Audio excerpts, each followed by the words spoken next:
We are back with another edition of your favorite morning show, The Daily Dose on the Guerrilla Radio Network.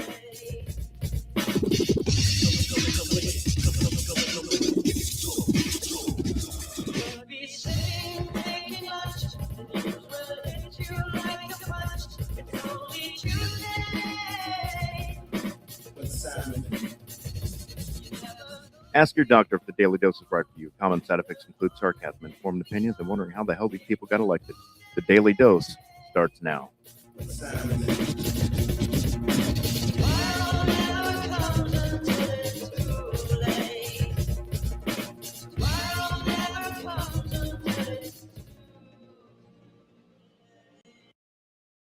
Good morning, good morning, good morning, everyone. How are you today? You are listening to, you like that echo, that intro? Good morning. Good morning. It's your Daily Dose. I don't necessarily like it, but it's kind of cool. You know what I mean? I figured I'd start the show off with something a little bit different today, maybe a little bit wacky, a little bit wild to get the show started. Oh man, yeah, I don't even know why that's funny, but nonetheless, welcome back, everybody. It is your Tuesday edition of the Daily Dose. It's 8:17 in the morning. Hopefully, everyone had a great work day yesterday, and you get to start your day off right if you're listening to the Daily Dose and listen to some dumb shit, some stupid news, definitely some dumb, stupid ass politics, and other shit that doesn't matter in your world, but you just couldn't figure out how to live without it after you've heard it. So that's what the Daily Dose is all about. Just want to come out and start off with an announcement about the Guerrilla Radio Network. And maybe I'll do that with an echo in my voice. Maybe not. Just so everyone out there knows, we're now on Spotify also, so you can check that out. We just got picked up by a national podcast company. And what they do is they take our shows after they air. It doesn't air live, obviously, on their channels. It only airs live on Facebook and YouTube. As we're broadcasting right now, but then they take our show and they disperse it to all the major podcasting networks. So we'll be on iHeartRadio, we'll be on Spotify, we'll be on all those big boy channels starting today. As a matter of fact, I uploaded yesterday's 2 episodes first thing this morning, and they're live on there. So if you listen to Spotify, or if you have that on your phone, or if you have iHeart or whatever, wherever your favorite podcasts are available to you, is where you can now go and listen to the Daily Dose at a later date, or you can listen to Live with Mike and Eric featuring Angel, which we had a great show yesterday. We'd been gone for a few weeks for the live show with Mike, Eric, and Angel, just because scheduling conflicts, and I was on vacation, and then Angel was on vacation as well the week before, and blah, blah, blah.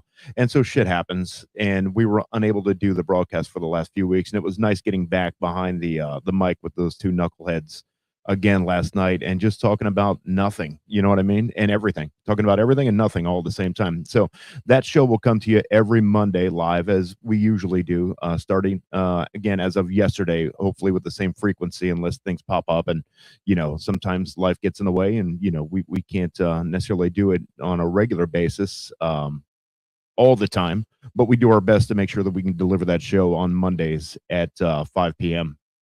So we do the Daily Dose for your morning injection of stupidity, and that's around 8:15 to 8:20 every morning. And then we do the Live with Mike and Eric show. That's at 5 p.m. on Mondays, most of the time, 90% of the time. So, yep, you can start your day off with this idiot that's talking to you now, and you can start your week off with 3 other idiots, well, 3 idiots, including this idiot, on Mondays to kickstart your week and get back into the groove of things. So that's the Guerrilla Radio Network. You can listen to us on all your favorite podcasting networks, or you can do as you always do, tune in live on Facebook or on YouTube channel, and you can watch the show as it unfolds in real time, as we are doing right now. I've only got a few stories today because I was running short on time. I was fucking around with that program to get everything uploaded, and I realized that I was running a little tiny bit late, but I do have some good stuff for you lined up today. Apparently, starting off in the news, Mitch McConnell, you know what I mean? He's still alive and kicking. And this guy, here's a.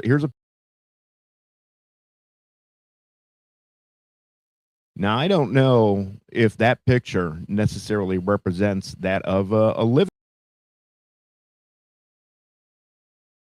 I'm pretty sure they took his corpse and they propped it up in the bed, and they said, "Hey, Mitch McConnell's wife, Mrs. McConnell, as we like to call her, hey, Mrs. McConnell, why don't you get in the bed next to your dead husband, prop his ass up on a pillow, and make it seem as though he's still."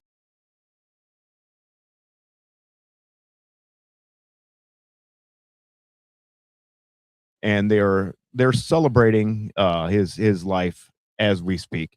And again, like I said, that doesn't look like the picture of a living man. That looks like a picture of a corpse. But apparently, he is absolutely alive and well, and we don't have anything to worry about as far as his health goes at this current time, except for the 78 strokes that he's probably had, and possibly the 178 more to come. But I don't know. We don't know. We don't know until we know. That's all there is to it. But there's a new segment that I like to do on both of the shows, and I started this yesterday. And as I was broadcasting, the segment came into my mind, and I couldn't prepare for it in time because I was doing the broadcast live, and I had to get some sound effects, and I had to get some graphics.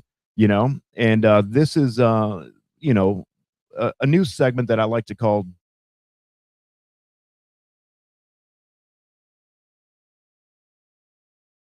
Segment is called Dead as Fuck.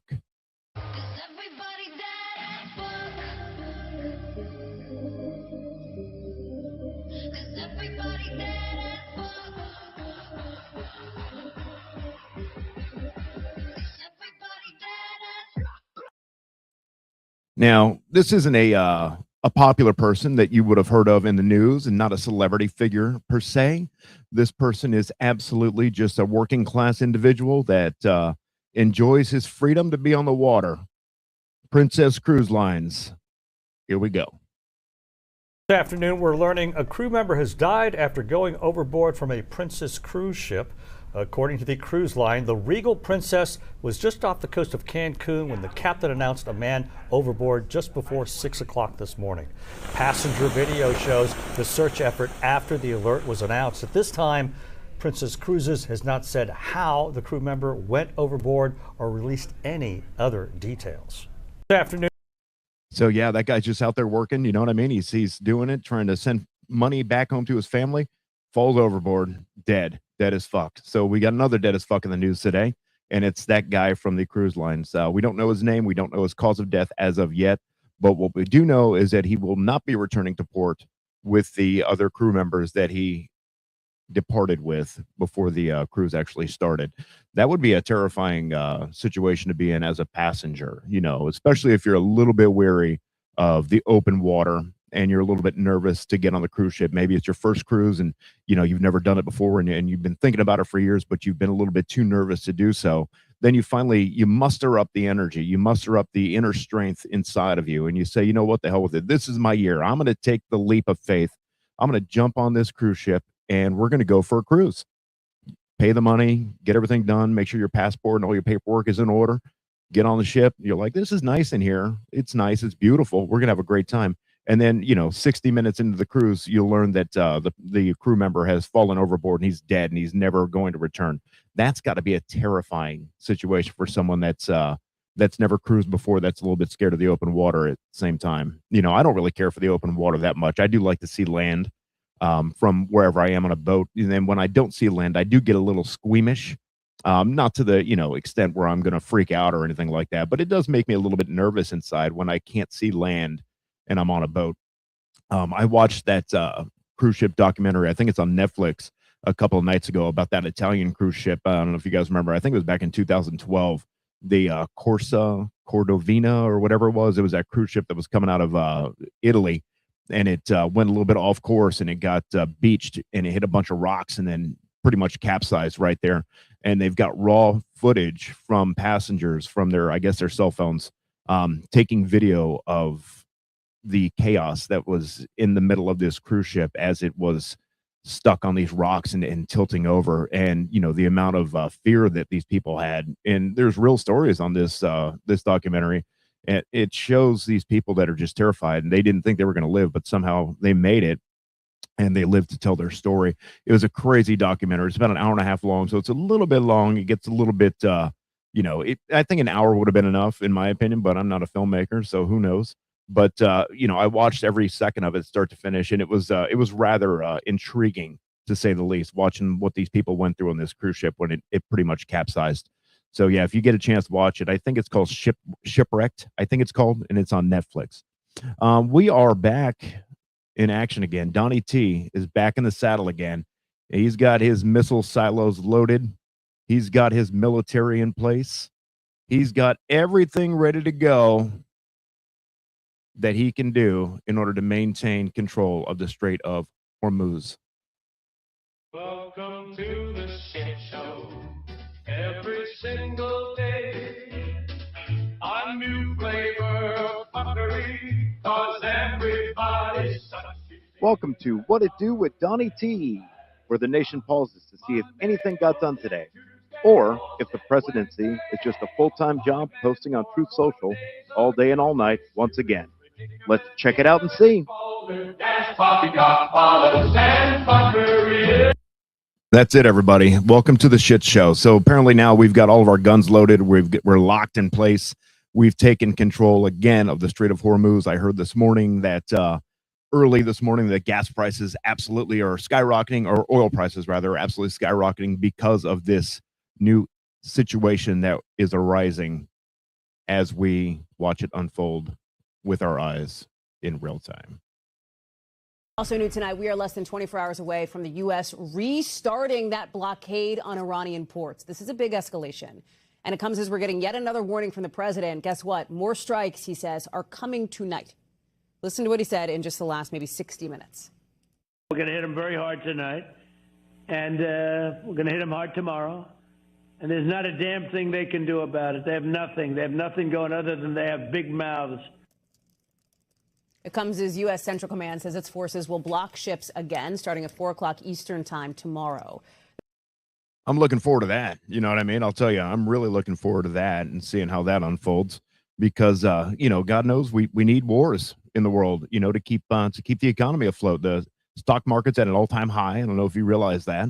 Oil was dropping at rates that no one's ever seen before. These are direct quotes from our leader, Donnie T. Now that, it's just going to be a temporary raise in gas prices, at the pump because of this new conflict that's unfolding.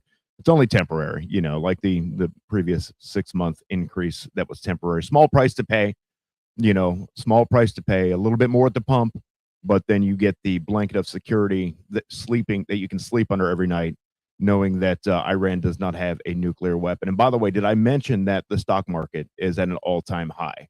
Which is great for the common folk of the United States that don't invest their money in the stock market, because I know that, the average Joe has a stock portfolio of millions of dollars that they're sitting on, and they couldn't be happier that the stock market is at an all-time high, and the oil prices were dropping at rates that no one has ever seen before. So that's good news coming out of Washington. We love everything about that, especially here on the Guerrilla Radio Network and on our Daily Dose. We love talking about it. We love following it. Florida, it's a good time to live in Florida. I'll tell you that much. If it wasn't a great time to live in Florida before, it's even a better time to live in Florida. We've got sunshine. We've got sandy beaches. We've got the most beautiful beaches in the country, award-winning beaches. And that's not a quote from Donald Trump. That's actually fact. I believe Clearwater Beach was rated the #1 beach in the country for several years. I don't know if it still holds that title, but I know it did at one point. And, there's another reason to be proud of the Sunshine State that you live in, because we've got some really good looking police cars, apparently.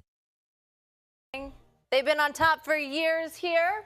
You may have seen them coming behind you. You don't like to see when their lights are on, right? But when you're behind the wheel, but they do look good on the road, arguably here. For the 4th year in a row, Florida Highway Patrol took home the nationwide award for the best looking cruiser. I think best looking background too. This is a look at this year's winning photo with the Sunshine Skyway Bridge in the background.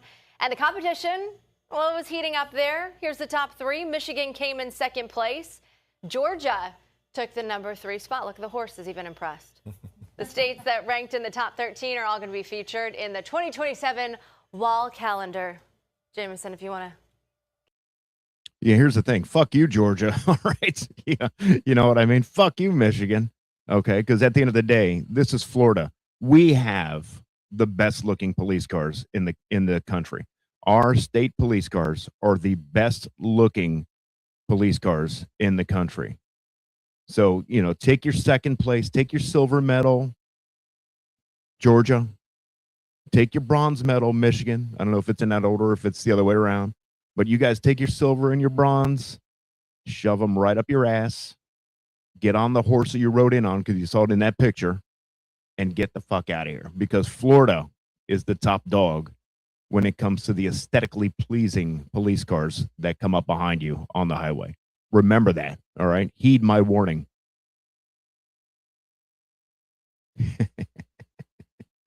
While we're on the topic of Florida, this guy is back in court. I don't know if you remember this story. It happened a few months ago, maybe 2 months ago. I don't know. Apparently, there's conflicting stories, but apparently this guy was driving to work, and he was a police officer.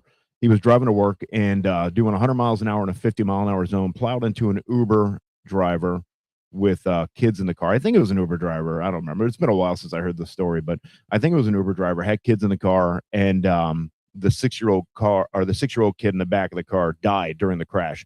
So this guy's excuse was that he was, again, there's conflicting information, and it's going to court. And, what the hell with it? I'll just play it. You can not have to listen to my fucking mouth for the next 30 seconds or so. In less than 24 hours, a former Temple Terrace police officer is expected to be in court after a deadly crash on Fowler Avenue.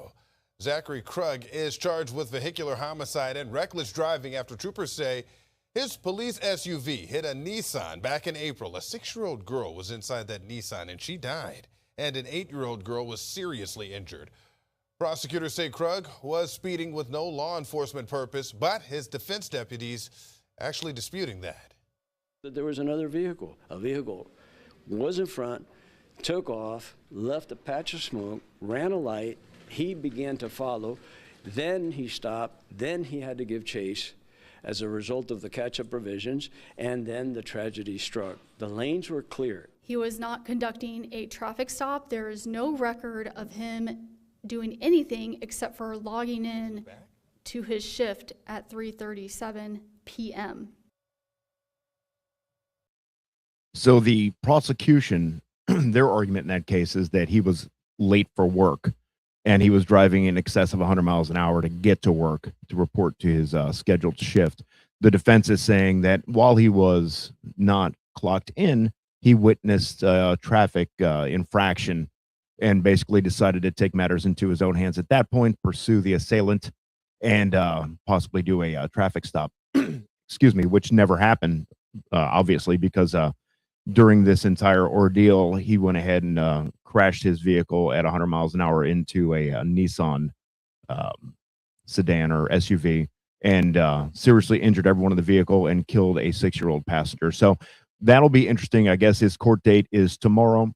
It'll be interesting to see how that story unplays over the course of the next couple of weeks and what the jury will deduct from all the evidence that's given to them and what they find, So yeah, we'll keep an eye on that. We'll keep everyone up to speed on that because I know that some people don't live in Florida that listen to the broadcast, and especially if you're going to listen to us on Spotify, or iHeart or blah blah blah, whatever you could be anywhere at that point.